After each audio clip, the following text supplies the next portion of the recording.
গত শনিবার ছিল গাজায় শুরু হওয়া ইসরায়েলি আগ্রাসনের ১১৪তম দিন।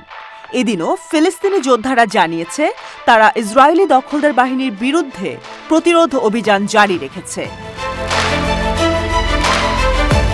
তারা জানায় এদিনও গাজার বিভিন্ন স্থানে হামলা চালিয়ে ইসরায়েলি দখলদার বাহিনীকে কাবু করে ফেলেছে।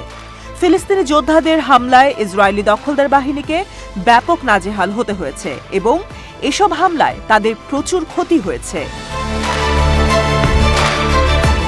প্যালেস্টাইন ইসলামিক জিহাদ সংক্ষেপে পিআইজির সামরিক শাখা আল-কুদস ব্রিগেড জানিয়েছে যে তাদের যোদ্ধারা খান ইউনিস শহরে প্রবেশ মুখে হামলা করেছে।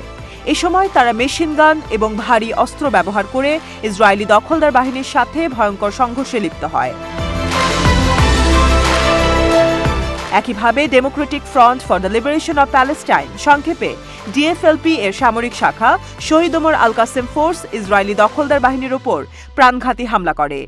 যোদ্ধারা দখলদার বাহিনীর বেশ কয়েকটি গাড়ি লক্ষ্য করে ভারী মর্টার শেল নিক্ষেপ করে। এতে শত্রুপক্ষের সবগুলো গাড়ি অকেজো হয়ে পড়ে।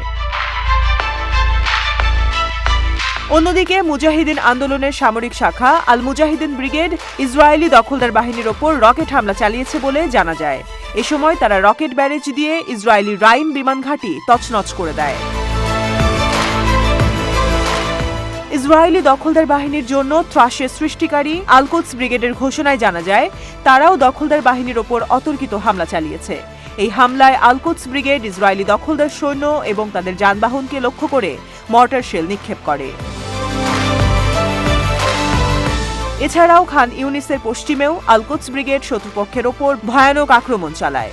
তারা আরপিজি দিয়ে একটি ইসরায়েলি মেরকাভা ট্যাঙ্ক এবং একটি যুদ্ধযানের উপর হামলা চালায়। এ সময় তারা দুটি মেরকাভা ট্যাঙ্ক এবং যুদ্ধযান ধ্বংস করে দেয়। মধ্য গাজার মাগাজি ক্যাম্পেও আল-কুদস ব্রিগেডের হামলায় ইসরায়েলি দখলদার বাহিনীর নাভিশ্বাস উঠে গেছে বলে জানা যায়। তারা সাপ্লাই লাইন এবং দখলদার বাহিনীর বেশ কয়েকটি যানবাহনের লাইন লক্ষ্য করে রকেট আর মর্টার শেল নিক্ষেপ করে। এই হামলায় দখলদার বাহিনীর প্রচুর ক্ষতি হয়েছে বলে জানা যায়।